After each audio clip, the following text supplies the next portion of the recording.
Many years ago, there lived a beautiful young lady named Anna. She was a hairdresser and was married to her love of her life, a driver named Ole. Also, they earned just enough to take care of themselves.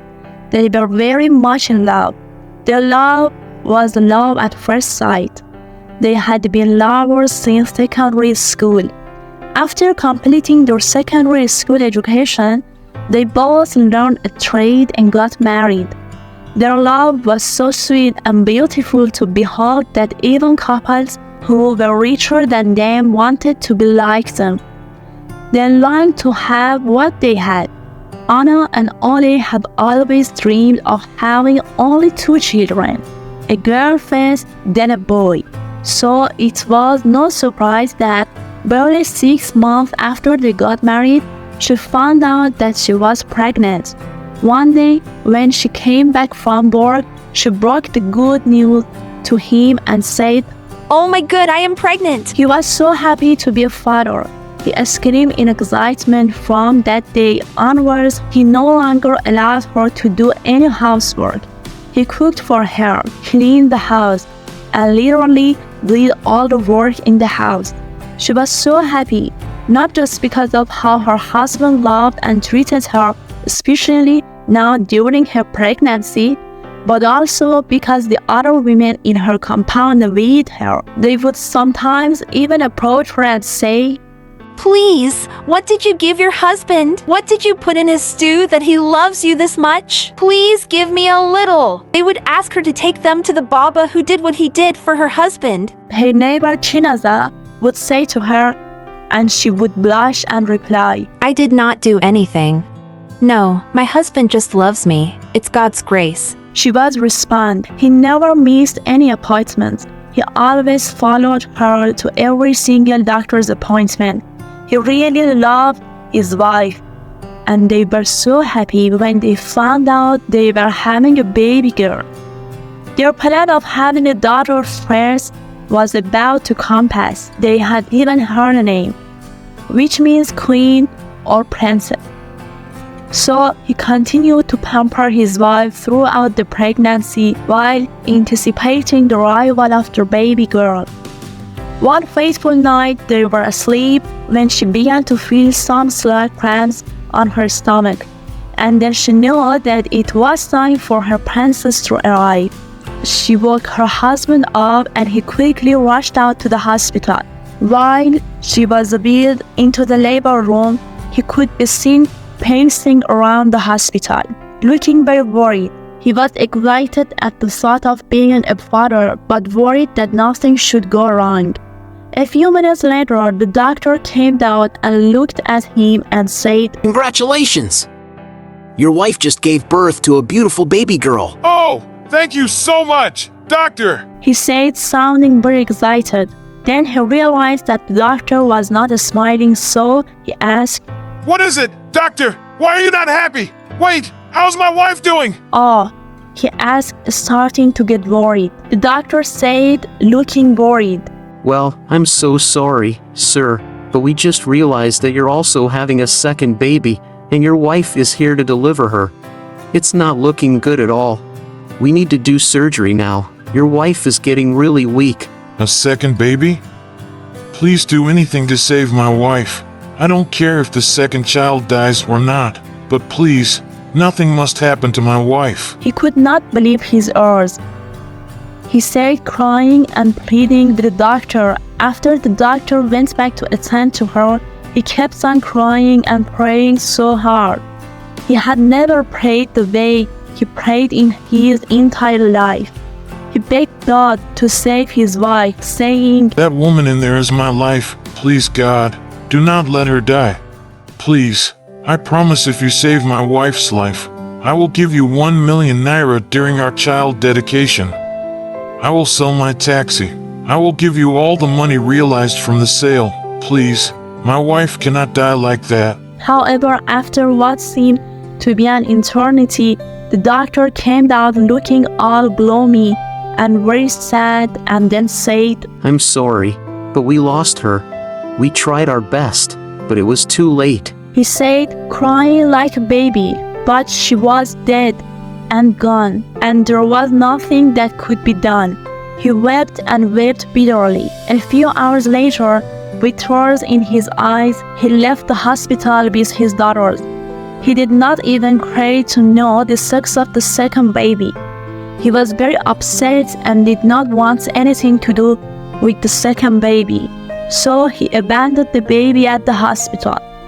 As far as he was concerned, that second baby had killed his wife. He wished the second baby had died rather than his wife. His world had come crashing down. Later in the evening, the nurse at the hospital traced his address and brought his second baby to home and saying, You forgot your second child. Now you forgot your child at the hospital. I don't want anything to do with that which killed my wife. We were expecting only one girl all along. Nobody ever told us we were having 2 babies.